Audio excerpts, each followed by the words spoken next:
For the time we have together this week, I want to talk about an Old Testament book, the book of Job. The problem is the problem of human suffering. And within those cycles of speeches between Job and his three friends, there are various assumptions that they have made. Ultimately, the tradition that they have been clinging to is turned upside down. And they ultimately recognize, or should, the assumptions that they've been making in the process. The whole theme really comes under the context of how does the justice of God deal with evil. There's a term for it. The term is theodicy. And although you may not find it in some dictionaries, you do find it in Webster's Unabridged Dictionary. And the term theodicy is defined this way: a vindication of divine justice in allowing the existence of evil. In philosophy, that brand which treats of the being, perfections, and government of God and the immortality of the soul.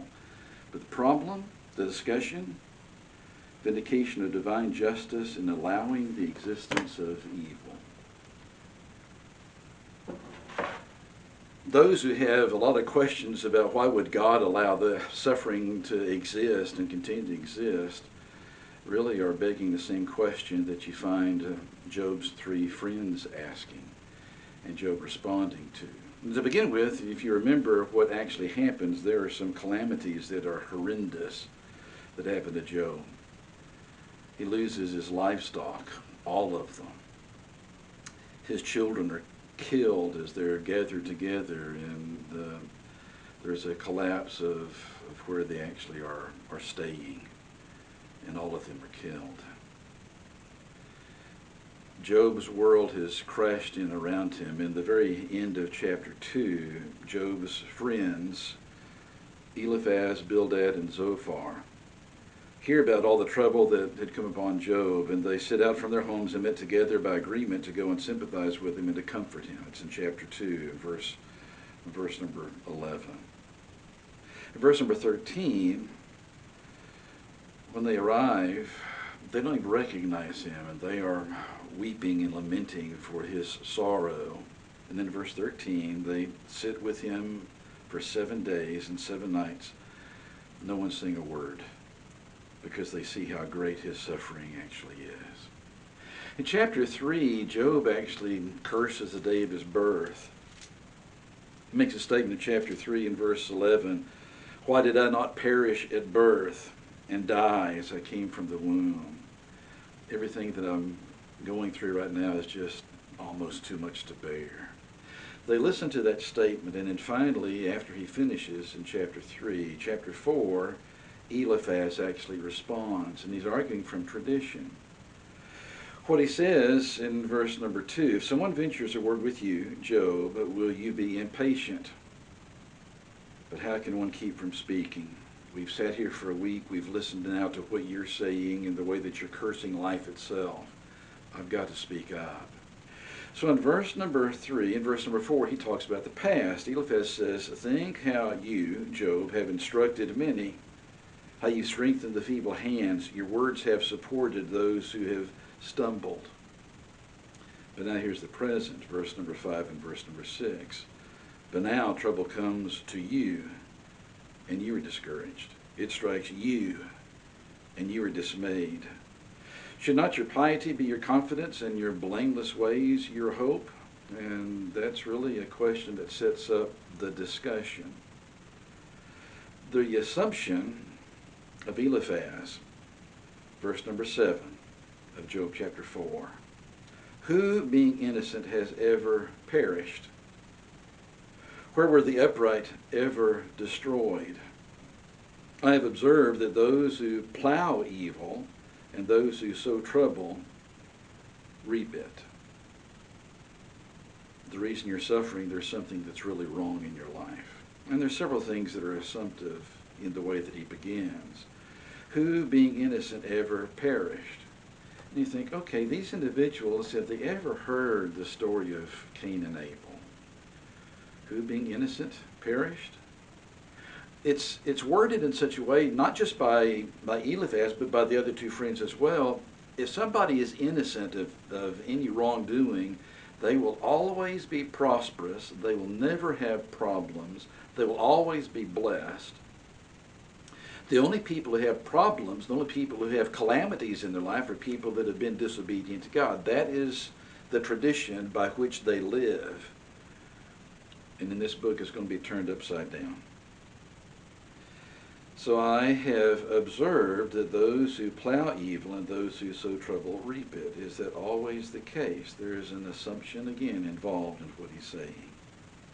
In fact, in verse 12 down through verse number 16, his validation, the validation of Eliphaz that this is really true, does not come from an evaluation of the evidence. It comes from some kind of message or vision that he talks about, that he had, verses 12 through 16. And then the question that's raised in verse number 17, can a mortal be more righteous than God? Can a man be more pure than his Maker? So there are three particular assumptions that are made by Eliphaz in this chapter. Number one, who being innocent had ever perished? And his conclusion is, well, nobody.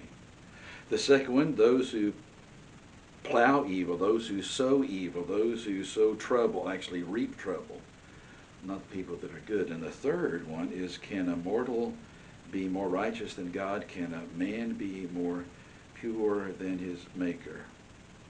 Now, the problem with that line of reasoning, if it is the case that nobody can be righteous before God, then Eliphaz, you're just as guilty as anybody else.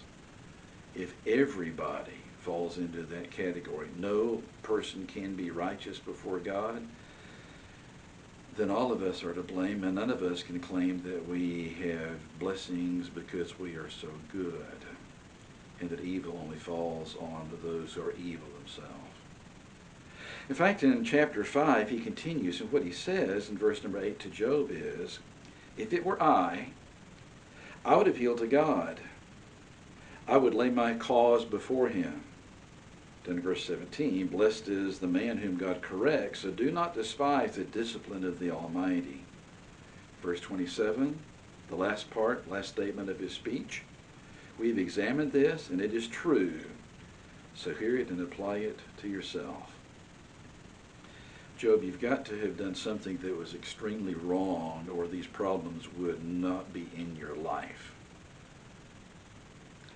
Based on assumptions, based on tradition, these are the conclusions that Eliphaz makes. But those conclusions are not conclusions that are justifiable, even from an argumentative standpoint. He is assuming what he has to prove. So how does Job answer? Job answers in chapter 6 and chapter 7, and in chapter 6, the statement's made towards the end, verse 24 and following, teach me, and I'll be quiet. Show me where I have been wrong. How painful are honest words, but what do your arguments prove? Do you mean to correct what I say and treat the words of a despairing man as wind, as vanity, as empty, as worthless? You would even cast lots for the fatherless and barter away your friend. But now be so kind as to look at me. Would I lie to your face? So Job is saying, I can't understand why these things have happened. I've tried to live a godly life. Job actually believes the same kind of assumptive traditions as do his friends. The difference is Job is now questioning the validity of that and starting to realize that we've been operating on assumptions, not fact, traditions, not really evidence. And so the statement that's involved, if in these verses from Job, if you really maintain that I'm an unrighteous person, point out those problems, point out that unrighteous behavior, point out that I have believed and acted in a wrong way. And if you cannot, then you cannot reach the conclusion that it's only the unrighteous that suffer. And that's problematic for these individuals. They believe that all of their life. There are a lot of individuals in culture today, in this 21st century, that operate on the same assumptions as these individuals that lived millennia ago. The idea that, well, if I'm being prosperous, if I'm actually having no kind of problems in my life, then truly God is really pleased with the way that I'm living. It's not necessarily the case. This book, the book of Job, that deals with horrendous extent of human suffering in Job's life, causes him to challenge the thinking that he has held to just as his friends. Eliphaz, you're arguing from tradition. You're arguing in a way that really does not follow from any kind of fact that you give. In fact, you really don't give any facts at all. Tradition rather than truth. Assumptions rather than evidence. And while you maintain that you're looking at the facts, you're really not. Are there traditions to which we hold that really will not stand up under scrutiny? The answer is yes. And it doesn't even have to be just in religious circles. You can find individuals with a secular humanistic point of view that rely on traditions that are just as fallacious as the traditions that they disdain as being unsupportive. But that's another topic for another time. The next time we're together, the second of Job's friends, what he has to say, what he has to argue, and how Job raises questions and points out the illegitimacy of that kind of argumentation, just as the illegitimacy of the argumentation of Eliphaz. Interesting book. Please stay safe. We'll talk again soon.